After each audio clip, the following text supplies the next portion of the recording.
صلوا على الحبيب قلبك يطيب. حبايبي وبناتي واخواتي داخل مصر وخارج مصر وجميع الدول العربية ان شاء الله كده خشوا معايا الفيديو كده. انا هعمل طريقة فراخ لا مشوية ولا مقلية ولا مسلوقة ولا اي حاجة، طريقة فراخ. هعمل طريقة فراخ جديدة. خش معايا المطبخ كده وشوف انا هعمل ايه. ده كان صدر وبشره بشرب المبشرة، وهحطه دلوقتي اضربه في الخلاط. ماشي، حاطه في الخلاط بصي، حاطه بضايه وحاطه حبة لبن اهو، مش عشان امشي الخلاط بس. ماشي، هضربهم بقى طريقة جميلة، وما تخرجوش من الفيديو لحد ما تتفرجوا من اول دقيقة لاخر دقيقة. هتبقى طريقة جميلة وفي مفاجآت في اخر الفيديو. ما تخرجيش دقيقة كده وتسيب الفيديو وتخرجي. حبايبي هضربها في الخلاط كده حبايبي بعد ما اتضربت اهي. ماشي، دي معلقه كركم، معلقه ملح، ماشي، معلقه توم باودر، معلقه بصل باودر، معلقه 7 بهارات، معلقه كزبره، معلقه فلفل. ماشي، نحط هنا بس نقلب كده البهارات الاول مع بعض. بس ما تخرجيش اوعي تخرجي من الفيديو لاخر ثانيه، تتفرجي في مفاجآت في الفيديو في اخر الفيديو. ماشي، نقلب كده جامد. نحط عليها نحط عليها معلقه دقيق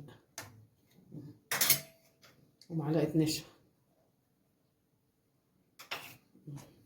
تعملي اشكال بقى جميله كده، جميله للعيال، العيال هتفرح بيها.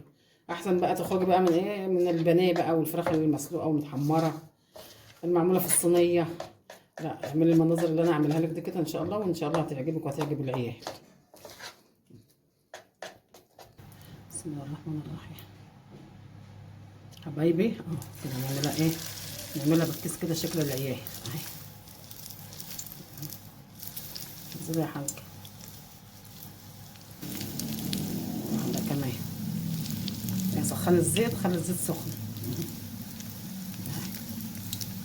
ماشي، خلي الزيت سخن قوي حبايبي اهو. شايفه اشكال، تعملي اشكال عشان خاطر عشان خاطر الاطفال بتحب الاشكال، يعني بيجروا على الفرن ولا بيجروا على اي حاجه بيجيبوا عشان الاشكال. احنا نعمل لهم اشكال في البيت.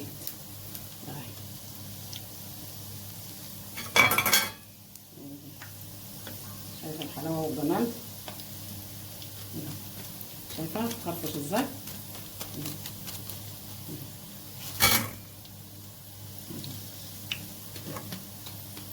شايفه سامعه الخرفشه، سامعه الخرفشه زي ما انا سامعه.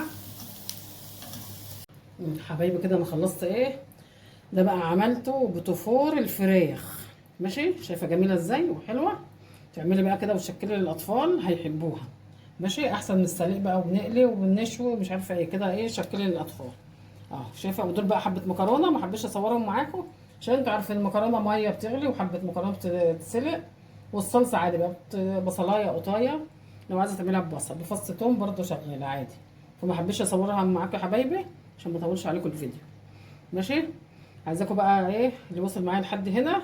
وحبايبي اللي بيسالوني بيقولوا مش عارفين نخش لك على اليوتيوب، خش على الصفحه الرئيسيه بتاعت التيك توك، هتلاقي اللي علامه اليوتيوب، تروحي دايسه عليها وتخشي تشوفي اسرار المطبخ مع ام طارق.